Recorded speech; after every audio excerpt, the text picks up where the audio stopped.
You are an entrepreneur, a professional, a speaker, or a coach. And although you've come a long way, it's time for you to take it to the next level. We've got you. This is the Author to Authority podcast. We'll help you use authority and influencer marketing to build your business stronger and faster by publishing a book. You'll hear from guests that are thought leaders in sales, marketing, networking, communication, social media, promotion, and business leadership. Let's do it. This is the Author to Authority podcast. And now your host, the extraordinary word ninja, Kim Thompson Pinder. Welcome to the Author to Authority podcast. I'm your host, Kim Thompson Pinder. A couple weeks ago, I made a boo-boo and had not recorded an episode for the Author to Authority podcast, which I thought I had. In reality, I had misnumbered an episode, which caused a gap. During that process, I decided to pull a From the Vault episode with myself and my previous co-host and best friend of more than 30 years, Juanita Wootton-Radko. And as I was going through some of our episodes, I realized there was such rich information in there. Information that, even though it was recorded a few years ago, is still good for you now and is going to help you to move your business forward. So I decided for the rest of June, I'm going to feature some of the best of Kim and Juanita's episodes talking about all things authority, marketing, and book publishing. Come July, we will be back to our normal guest episodes 3 times a week. So I hope you sit back and enjoy these Kim and Juanita From the Vault episodes. Welcome to the Author to Authority podcast. I'm Juanita Wootton-Radko, podcast co-host, and with me is Kim Thompson Pinder, the word ninja. We thought we'd shake it up a bit and I'd get my turn. This is part 2 of 10 faux pas that you want to avoid when speaking as you present yourself as a professional authority. How'd I do, Kim? Good. So we talked about in the first episode, and you can go back. It's probably a couple episodes back because we do these episodes on the first and the third Tuesday of the month. So if you go back a little bit, you'll be able to find the first part 1 of this. But we talked about the fact that first impressions count, especially in a business setting. And you want to make sure that when you speak, that it comes across powerfully, not overwhelming. You never want to overwhelm a person, but you want to come across with that confidence, that je ne sais quoi, that just is attractive. Yeah. And we had some fun in the first podcast. In fact, we spent most of it laughing. So hopefully you were able to make out some of what we said in the podcast. But we also talked about the first 3 filler words, preamble, and rambling, just on and on and on and on and on and on. And we told you to eliminate filler words, eliminate preamble, and get to the point. And then stop once you got there. So a word that keeps going through my mind is succinctly. And I'm sure if I asked Juanita, she can give us a definition for that word very quickly. It means brief and to the point. Perfect. I was no preamble or rambling there. So today we want to cover the other 6 of the 10 faux pas. And this has come from my new book that's being released in the summer, Author to Authority.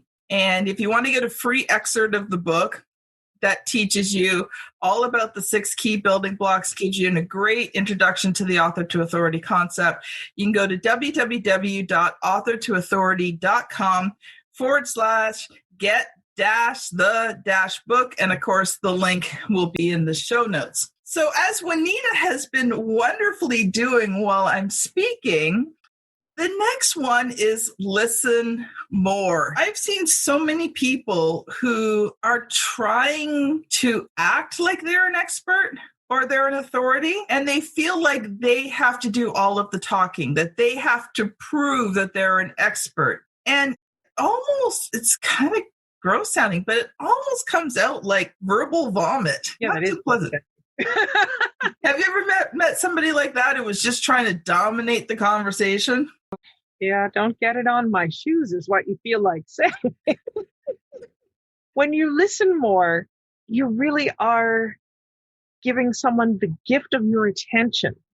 It's a real treat, honestly, to feel like you're being heard. One of the things that I like to do is I like to ask someone a question, an open-ended question, not a yes or no question, and listen to what they're saying and think about what it might mean for them and find out how what I do can help solve a problem for them, help them do something better in their life.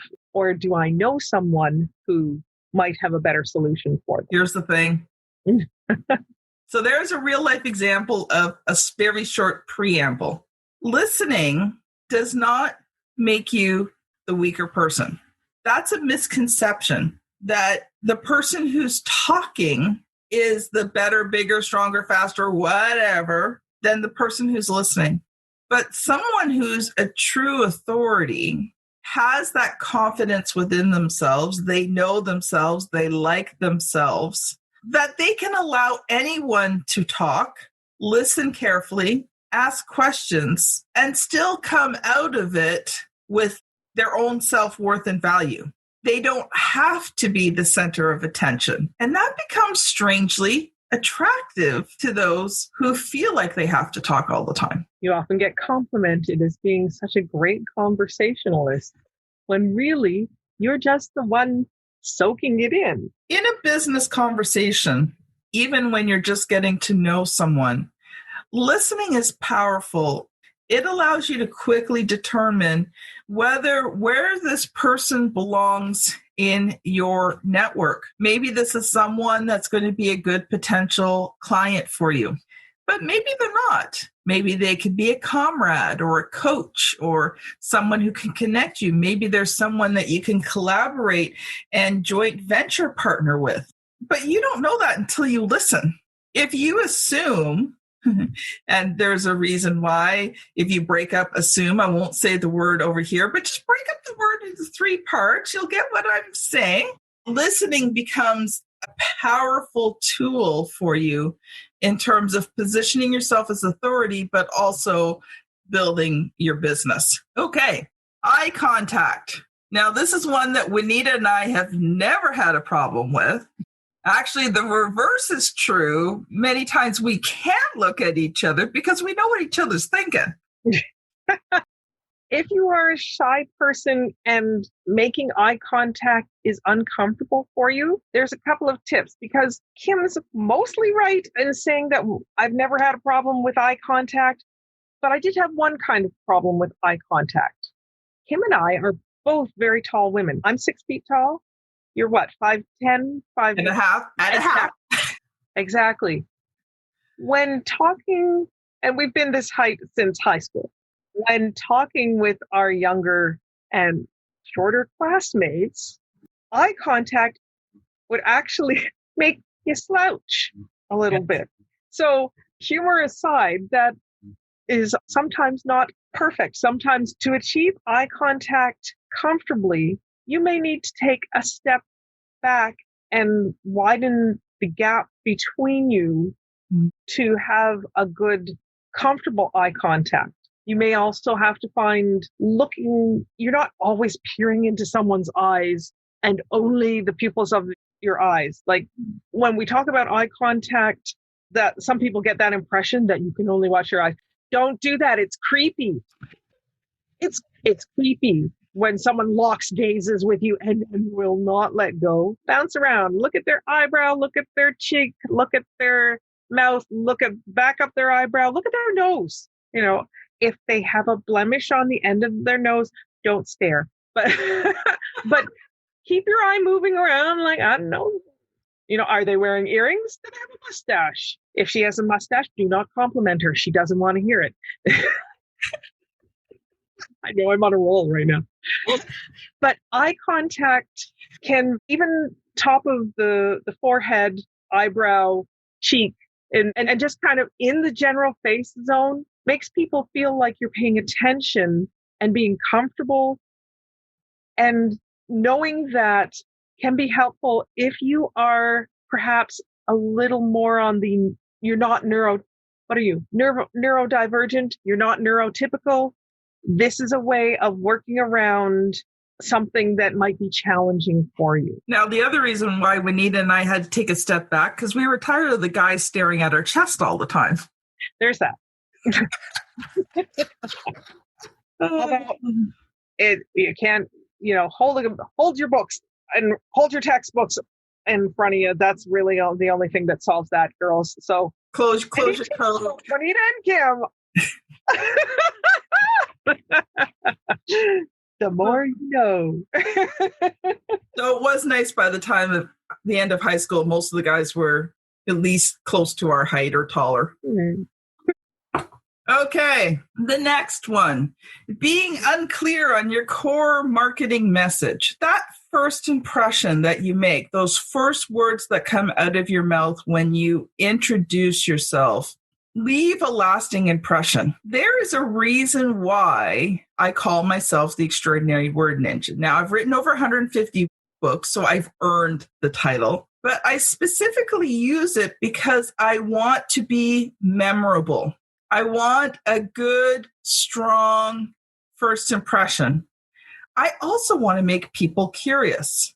So the Extraordinary Word Ninja is my business persona. It's what I use to differentiate myself from other people who do what I do.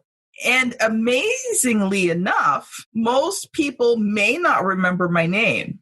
But if they've met me either online or in person and they see me again, they go, oh, wait, you're that word ninja, aren't you? Mm-hmm. And of course, that's exactly what I want. When you have your core marketing message in place, and we've done lots of podcast episodes on it. So if you're not too sure about it, go back and listen. We've done quite a few of them since 2019. But your core marketing message contains who you are, who you serve, and how you serve them. So we're not going to go into full explanations of that today. Go back and listen to some of the past episodes. But when you can do that, it becomes strong. Now, I didn't even have a chance to share this with Juanita yet before the show. So we're going to do this here. I've been working on my new introduction, the way that I stand out. So, who I am, who do I serve, and how do I serve it? Now, I've got it written on a nice little Post-it note here because I don't have memorized yet. But I'm going to read it and let Juanita share her honest thoughts online, on air. Ooh, this might be scary.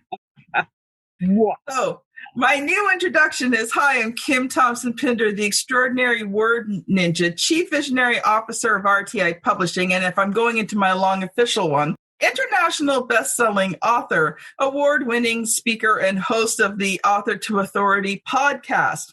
I teach entrepreneurs, professionals, speakers, and coaches how to become the authority in their niche through the 6 key building blocks of authority marketing, and how to do it 10 times faster by becoming an authority in my Author to Authority program. Now, it needs to be tightened up a bit, but that's the framework that I'm now working from. So the extended one you would be using when you're speaking from and selling from stage, correct? Stage, or if I'm doing a Facebook Live.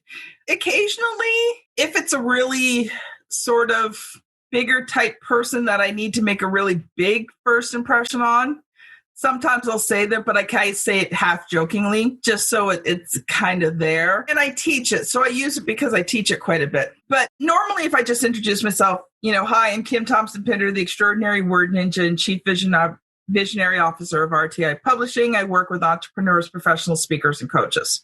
That's about the amount that, in a quick introduction, that people will register in and lock in. Yeah. So yeah, that's going to be really good. The longer one is when I'm providing social proof of who I am.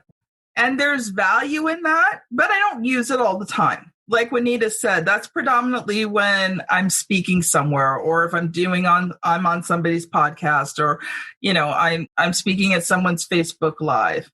And I do it, and I'll do it different ways. Sometimes I do it kind of tongue in cheek, right? Because I don't want it to be like so ultra serious, like I am the be all and end all. But it does get the message out there that I have some experience. It's establishing Kim's credentials. It's establishing the kind of professional that she is. And those are great things. It's also solidifying her persona as a brand as well.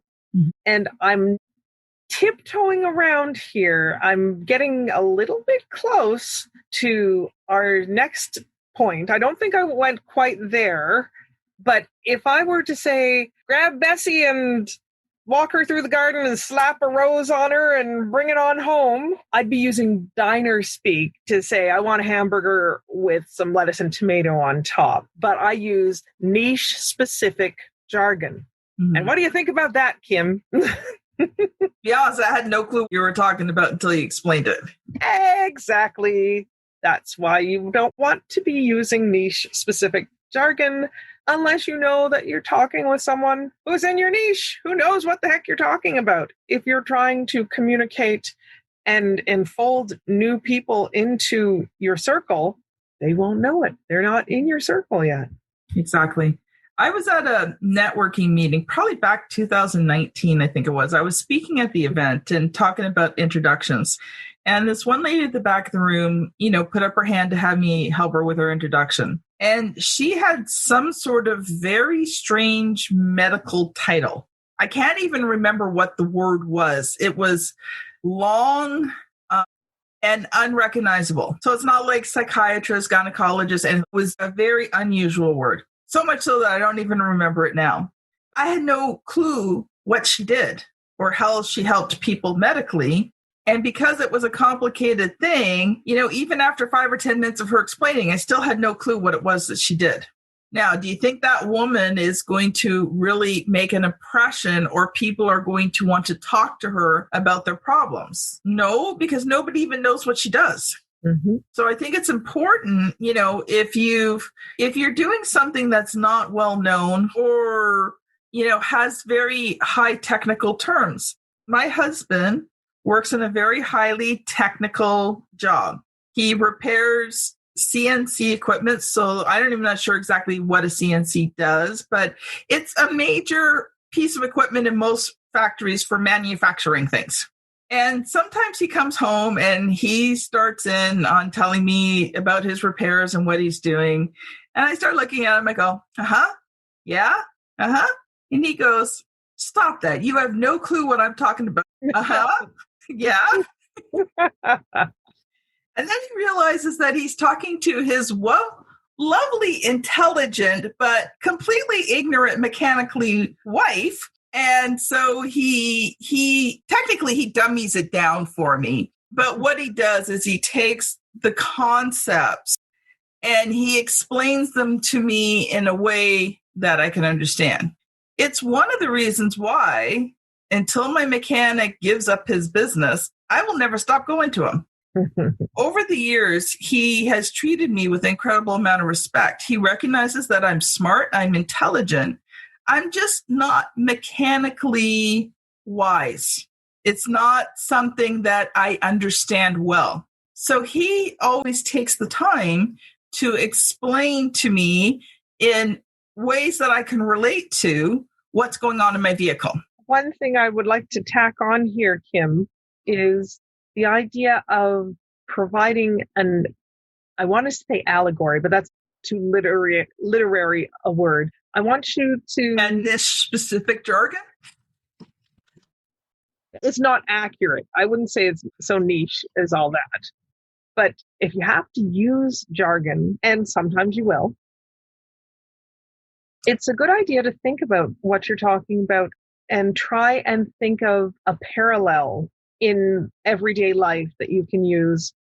For example, I used to sell sewing machines that allowed you to program a sequence of different pattern stitches. Like you could have a leaf and then a flower and then a leaf and a flower, very simple A-B pattern. But we were selling these sewing machines mostly to older women who did not use computers in their work life. They were homemakers, and the idea of setting the clock on their VCR or anything computer related sounded very technical and scary to them. One of the things that we would teach would be, you can handle this. It's like putting your cup of the tea in the microwave and then pressing the time and pressing start. Oh, I can do that. Exactly. And when we were teaching other aspects of using the sewing machine, the comparison would be, it's like following a recipe. Things having to do with food are often very good because I don't know anyone who doesn't eat at least once a day, at least one day a week, on average. It's very unlikely that you're going to meet someone who has not eaten in the past 2 weeks. Mm-hmm. Well, we're going to if you do, whatever you've got, unless you've got food for them, they're not interested. And because we're running out of time again, we're going to move on to the next one. Boy, we really get into these conversations, don't we, Juanita? Well, when you said that we'd only done 3 previously and we were somehow going to miraculously cover 7, you said 6, but really 7. Well, I guess perhaps your math was off. Well, but we had the introduction too, so that's true. I guess we're going to have to learn how to speak with more brevity. Anyway, our next one is acronyms. SMART. Problem with acronyms is not everyone knows what they mean. When my daughter started texting, she would text me all these things. ROL, LOL, a whole series of other ones. I'm like, what does it mean? Like, can you not type out the word? And it's the same with acronyms. Maybe like niche specific jargon, it may be something that is commonly known in your community, but it might not be something that's known outside. So general rule of thumb is if you are using an acronym, the first time you use it, say the acronym and then say all the words so that people know what it is. And then the next time you can just continue to use the acronym. Specific, measurable, accurate, realistic, timely. That's what SMART goals are. So smart. Anyway, the last 2, incongruous. I don't even think I said that right. Incongruous. Thank you. Body language. It's getting towards the end of the day. I'm getting tired. If you're vocally strong, yet your body language is weak, you will send off confusing messages to the person. It is said that, a good percentage of communication is nonverbal. We do judge by what we see in a person, not just the words they say, but the tone of their voice, the way their face looks. You can say something incredibly nice with a really horrible, nasty look on your face and a slightly sarcastic tone, and that person knows that you don't mean a word that you're saying. Mm-hmm. Same with body language. Sometimes as an entrepreneur, we are in uncomfortable situations. We are exploring new ground. We're growing our business. We have new skills that we're learning, and that can come across in our body language. Couple of things to be aware of. Don't slouch. If you're standing, have your feet shoulder width apart. Try not to cross your arms and your hands a lot. That's what's called a closed body language.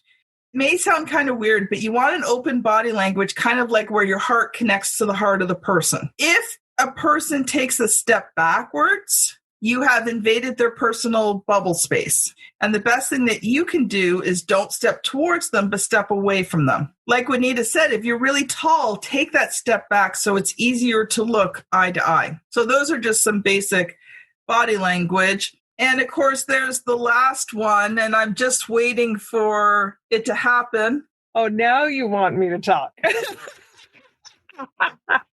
didn't get my hidden clue. Oh. I'm so sorry, Kim. For once I was talking, it wasn't talking over you. The last one is interrupting the other. What do you mean? I was supposed to? Oh, okay, it's going to be one of those episodes. Oh, yeah. Sorry. Not really. Sorry, not sorry. Thank you for demonstrating the point so well. I don't think we really have to explain that one. Only to say that when you interrupt someone, it is disrespectful and it positions you as the weaker person because you have to take charge. So I recommend, even sometimes, I understand that sometimes you're talking to a person and they're going on and on and on and on and on, and they're not even stopping to take a breath, and you're wondering where you can get a word in edgewise because maybe you just have something that you need to do. But try to listen as much as possible. And if you do have to interrupt, try to do it gently. That's a good point. Sometimes there are necessary interruptions. You might have a time constraint. If you're working from home, you may have a child with an emergency. And obviously, those kind of interruptions need to be acknowledged and addressed. When you're being interrupted by another person, I don't know about you particularly, Kim, but while I don't usually stop the other person and say, please let me finish. In my head, I have a mental tick. That's strike one. I have an interruption a second time, and I'm like, oh, you're on thin ice now. And once you hit strike three, I do not want anything to do with you. That sounds really harsh. It's context-based. Obviously, as I said, there are exceptions when interruptions must be priority. But if you're consistently being interrupted by distracting things that have no business interrupting your conversation with your new potential client, you are doing them and yourself a disservice. Juanita and I know each other well enough. We won't tell you how many years, but we're at a point that if we interrupt each other, we know it's for a reason. Mm-hmm. And it's usually, Juanita, I got to go. I got to be on with the client in 2 minutes. Or I'll hear something in the background and Juanita go, Kim, yeah, it's okay. Go take care of it. There was a terrible crash and I need to deal with things. So let's wrap this. If you follow the 10 speaking faux pas, and don't do them, you will find that your communication skills will increase. The only other one that I forgot to put in there was increase your vocabulary. Learn some delicious words, and you will round off your communication skills. And when you speak to someone, you will come across attractively, and they will want to talk to you more about who you are and what you do. So in closing this off, this has been Juanita Wootton-Radko and Kim Thompson Pinder on the Author to Authority podcast. Thank you so much for listening, and we will see you on the very next episode. Bye now. Bye-bye.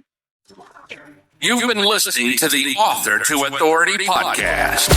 The extraordinary word ninja, Kim Thompson Pinder, has helped over 200 entrepreneurs, professionals, speakers, and coaches write and publish their books that have become incredible marketing tools for their business. And many of those have gone on to become Amazon best-selling authors and have used their books to land high-level clients and get on big stages. We hope you've enjoyed the show. Make sure to like, rate, and review. And we'll be back soon. But in the meantime, hit the website at www.authortoauthoritypodcast.com. See you next time.